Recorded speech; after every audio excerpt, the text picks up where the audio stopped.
Imagine this. You wake up in the dim light of a very damp cell. The cold air is biting your skin. You call for your maid. After all, you're in the chambers of Versailles, right? But instead of a familiar woman's voice, you hear the footsteps of a man. He bursts into the cell, not with the respect you used to, but with a mocking smile. Today is the day, huh? And you suddenly remember, this is not Versailles. And you are no longer a queen. You're a prisoner. And today, you are going to die. You sit up slowly, feeling every ache and pain in your body. Your hands are raw from the tight ropes that bound them for days. You lost so much weight you barely recognize yourself. There are no mirrors in this prison, but you don't need one to know that your once beautiful blonde hair has turned completely grey. You have been stripped down from everything that once made you a queen. The man asks which dress you chose. You pause. And you remember how choosing a dress was the most exciting part of your day, how options were limitless, and designs were far more beautiful than what you're staring at right now. This is plain and simple, a far cry from the magnificent gowns that once defined you. No lace, no jewels, no ribbons, just white. White. I will wear the white one, please, you say. This is Paris, October 1793, but it's not the Paris you once knew. One of the men that are escorting you is a priest, and he suggests that you have more courage. You look at him and you smile and you say your famous quote, "Courage? I have shown it for years. Think you I shall lose it at the moment when my sufferings are to end?" The revolution happened 3 years ago, and everything you knew has been washed away. And today, it's going to be you. You are going to be washed away. Because you are Marie Antoinette, the queen who infamously famous for draining France's resources with her lavish style and expensive taste and gambling habits, aka Madame Deficit. Alright, before we jump to whether she deserves to be executed or not, let's talk about her life. Who she was, how she became so careless to spend that much wealth, and what led to that moment, the grand finale of her life. Marie Antoinette was born in 1755 as the Archduchess of Austria. She had 2 older sisters who passed away, and of the highest priority, an alliance between Austria and France was due, and that's when her mom and dad, the king and queen of Austria, decided to marry Marie to Louis XVI, aka the Dauphin of France, the Prince of France. Marie was basically their last hope of a political marriage between the two countries. She was only 14 when she was shipped to France to meet her soon-to-be husband. And as a tradition for the royal French brides, she was asked not to bring anything with her from Austria, not even a pet. Guys, not even a living dog. She will get a French one instead, I suppose. So they met at the borders of France. The French court assembled a tent-like room to carry out this strip-down ceremony. Marie had to get in from one side, take off all her clothes, naked, nothing, she can't take anything with her, wear her new French dress and undergarments and accessories, and leave through the other door with her new attire. It was said that this was to resemble a new life, because now she was going to be a French lady, not an Austrian one. Which, by the way, she did not speak French at the time.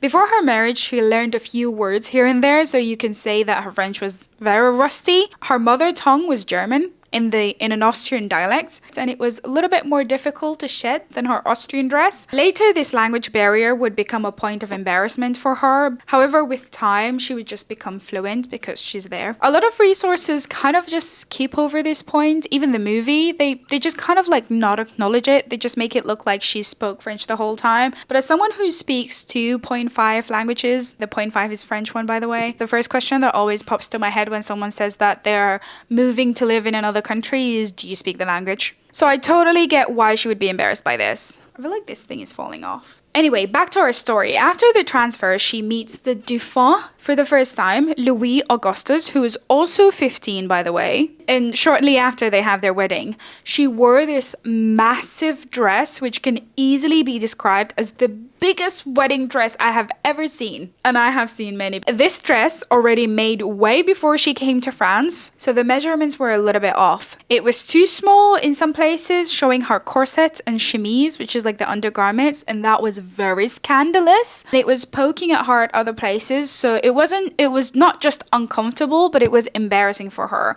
Because can you imagine they see the corset of a queen? Little do they know that we now wear corsets as a form of fashion by themselves. So the wedding is now over, and the question on everyone's mind the next morning was, obviously, did they consummate the marriage? So nosy. But they didn't consummate the marriage, and matter of fact, they wouldn't for the next 7 years. I just want to quickly talk about her husband, the Dauphin of France, Prince of France, Louis. I can only describe him as nerdy crossing to weirdo. No offense. His manners were very weird. He had a very strange hobby. He really liked keys. He liked reading about keys, talking about keys, and probably dreaming about keys. He also liked horses and hunting, so it was very difficult for Antoinette to connect with him, and he didn't make an effort, so she didn't really know if he liked her or not. She was pretty much the opposite, extrovert and extravagant and more normal than he was. But poor girl wasn't liked by anyone in the court. The king's public mistress, Madame de Pompadour, was not a fan of Marie. I personally think she had rejection issues, and so she thought everyone hated her, even though almost everyone hated her. But it didn't help that Marie was one of those who thought less of her because she was a mistress. He wasn't cheating on his wife, by the way. His wife died at 37 and he just didn't want to marry again. So he just had this very public mistress. But the fact that this mistress didn't like Marie kind of left her in shaky grounds with the king. She also failed to produce an heir, so the grounds were getting shakier and shakier by the day. Her mom, overseas, would send her letters shaming her for not having a child, with a heavy emphasis on it's a woman's job, and if he's not interested in you, it's your fault, you should wear nicer dresses, etc, etc. Which is horrible, I know, but I also kind of understand her mom's point of view, because if she didn't consummate the marriage and got pregnant, the wedding could be annulled, which would risk the stability between the two countries. So, kind of get it, but also what can she do? The guy doesn't even know. So we have the king, who she was in shaky grounds with, her mom, who was sending angrier letters by the day, her husband, which she wasn't really sure if he liked her or not, the women of the court, who were not fans of her, and she was only 14 at the time. So what did she do to cope with all this directed at her? Glad you asked. Dresses and hairdos. Her dresses started getting bigger and bigger, and her hairdos started getting taller and taller. And this is my favorite part. Let's talk about the infamous dresses. Side note, I had to take the nose thing off because it was just getting on the way. One of the first dresses, or rather the style of dresses that she wore that brought more attention to her, was the robe de cour, basically the stiff-bodied dresses, like her wedding dress. It's this exaggerated style of dresses that further accentuated her body. I guess back in the day they were really into wide hips. These dresses were characterized by their massive panniers, which extended the width of the skirt far beyond the natural hips. The hips had their own zip code, creating this dramatic and voluminous silhouette. They were crafted from the finest, luxurious fabrics like silk and satin. These dresses were not just sewn, they were engineered. I mean, look at them. And of course, they were dripping with pearls and jewels and gold, because why settle for being a queen when you can be a walking treasure chest? The moment she stepped in with those extravagant dresses, the French court was buzzing. Look, Marie's arrived.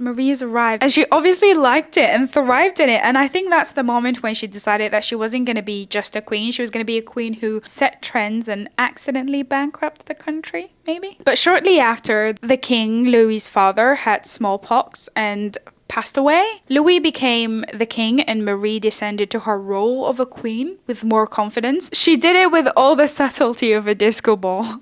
But basically she grew out of her shy/bullied shell and became more reckless by the day. Lavish parties, check. Gambling, double check. Not fulfilling her duty queens, triple check. But as she descended to be a queen, she had a bigger priority than performing her duties. This is when she debuted her big poof hairstyle.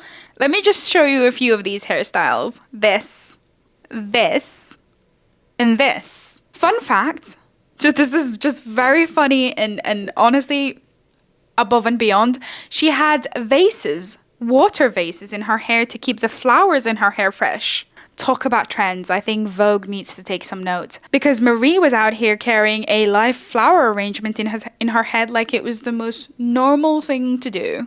Someone said that she acted more like a fashionable mistress than a demure queen, and I genuinely could not find a sentence that described her better than this. Her expensive dresses did not just poke her petite silhouette, but also the government allowance, which for a queen is very, very big. I also truly wonder, what happens to the dresses after she wears them? Would she dare to repeat the dress, or would just, they just like vanish? You guys, at this point, 7 years in, they still had not consummated the marriage. Her brother came over to manage the crisis because, well, it was a crisis. It turns out that Louis was just as clueless about consummating a marriage as he was about politics. He basically just didn't know what he was supposed to do. He read books day and night about locks, yet he had no clue how to open, shall we say, the most important lock in his life. Eventually, Louis got the memo, and within the year, Marie was pregnant. The public was growing more impatient with her extravagant display of wealth. This is when she earned the Madame Deficit title, because it seemed that as the public is getting poorer and poorer, she was getting richer and richer. And this is when she supposedly said, "Let them eat cake," which was later refuted by historians.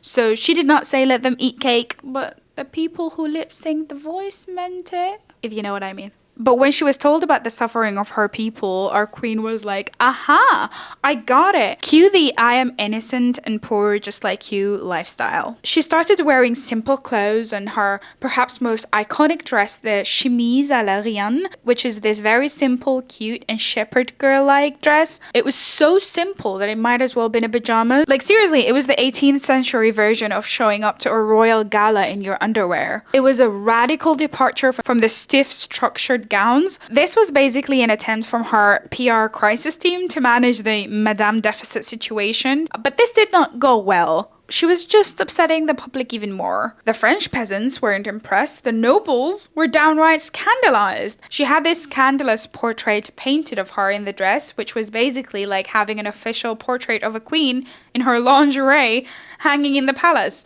I'm just trying to make this make sense because the dress was very nice, actually. I have to say, despite the white dress spreading controversy, it low-key accumulated admiration and later became a trend, but just the wrong time. Read the room, Antoinette. Read the room. The backlash was so bad that the painting had to be redone with a more appropriate gown. But Marie Antoinette wasn't ready to give up her shepherdess fantasy just yet, so she created this model village called Petit Trianon, which resembles rural France, where people grew their own fruits, baked their own breads, and milked their own cows, which was cute, right? Except while she was pretending to be a peasant, the actual peasants of France were starving. A famine has corrupted the corpse that year, and people in rural France were downright starving. Oh, also, it was said that she had an affair around the same time with this guy called Count Forçat of the Swedish army. This guy had a frivolous reputation, so again, making everything worse. There are numerous accounts of people who served and worked with her who said that she was kind and helped those who she encountered and were in need in the palace, but I just think that she was so out of touch that she could not understand that it wasn't just those who are in the palace that struggled. The irony is,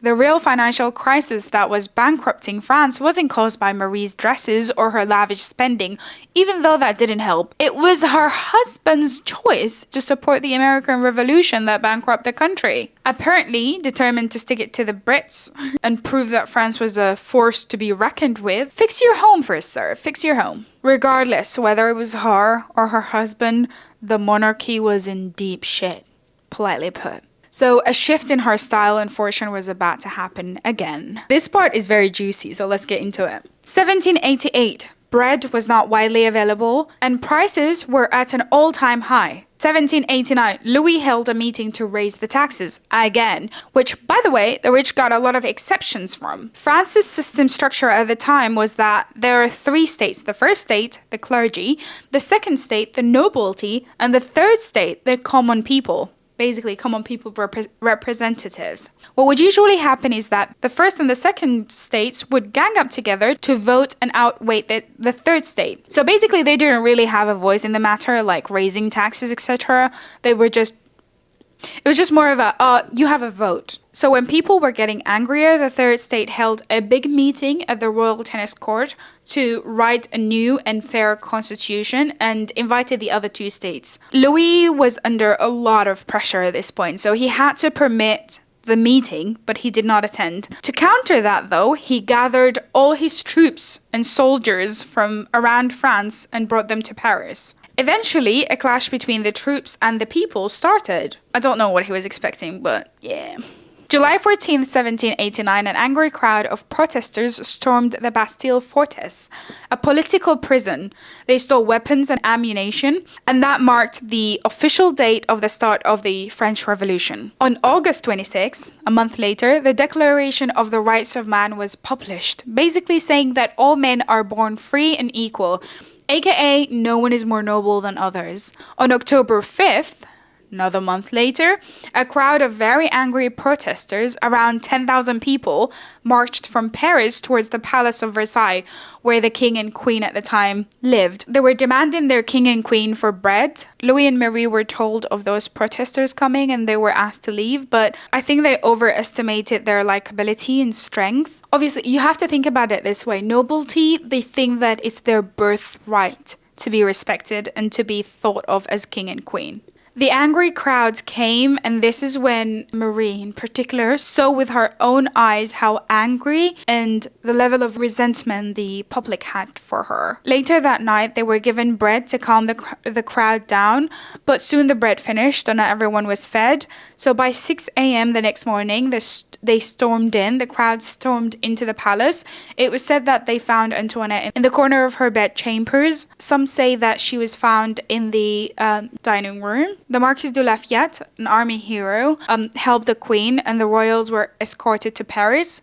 The crazy part is that they were still hopeful. They still thought that this too shall pass. Antoinette started writing letters to other monarchies and countries to help the royal family of France. It was said that in Paris, Louis was so at a loss of what to do next, so she put together a plan with the help of her lover to get the royal family from France and go to the Netherlands to plot a counter-revolution. It's very smart, but a simple, or rather not simple, detail got on the way. You see, a French general told Marie to use smaller carriages to escape. Harder to spot. Makes sense, right? Marie, however, objected and insisted on taking the bigger carriages so they can have dinner service and wine chests. I honestly did not know you could wine and dine in a carriage. Anyway, as expected, someone recognized the king and called for a crowd. They were dragged into the house, held captive, and returned to Paris. The French assembly allowed him to continue being a king, but with no power to make any decisions. In 1792, the royal family were held in prison because they were trying to plot a counter-revolution. The whole family was held in prison with the kids, and they somehow tried to live a normal life by playing chess and instruments, but they tried to bring the monarchy back. The way that they were found is that they had this box of letters. They were discovered in the prison, and Louis was then sentenced to die. Marie and the kids were able to spend his last hours with him before he was taken to be executed. It was said that this shook Antoinette so much that her hair completely turned grey. 9 months later, Antoinette was put on trial and was charged with treason, theft, and much to her horror, child abuse. They basically forced her son to admit that his mom molested him, which is very sad, very sad. But she was found guilty and sentenced to death as well. As she walked to the guillotine in her graceful white dress, she looked helpless but strong at the same time. Priest asked her to have courage, and this is where she said her famous quote, "Courage, I have shown it for years. Think you I shall lose it at the moment when my sufferings are to end?" Like I mentioned earlier, she stepped on her executioner's foot, and her last words were, "Pardon me, sir, I did not mean to do that." At only 37 years old, Marie met her brutal ending, but her story lives long after her death. Marie's life was a series of fashion highs and political lows. She tried to adapt, to charm, and to survive in a world that was quickly turning against her. But in the end, Marie Antoinette was more than just a queen in fabulous dresses. She was a woman caught between two worlds, the glittering courts of Versailles and the harsh reality of the French Revolution. And while her fashion choices might have been ahead of their time, her understanding of what her country needed was tragically way out of touch. What do you guys think? Do you think that history did her justice, or do you think that history could have been kinder to her? This was the story of Marie Antoinette. I will see you next week. Bye.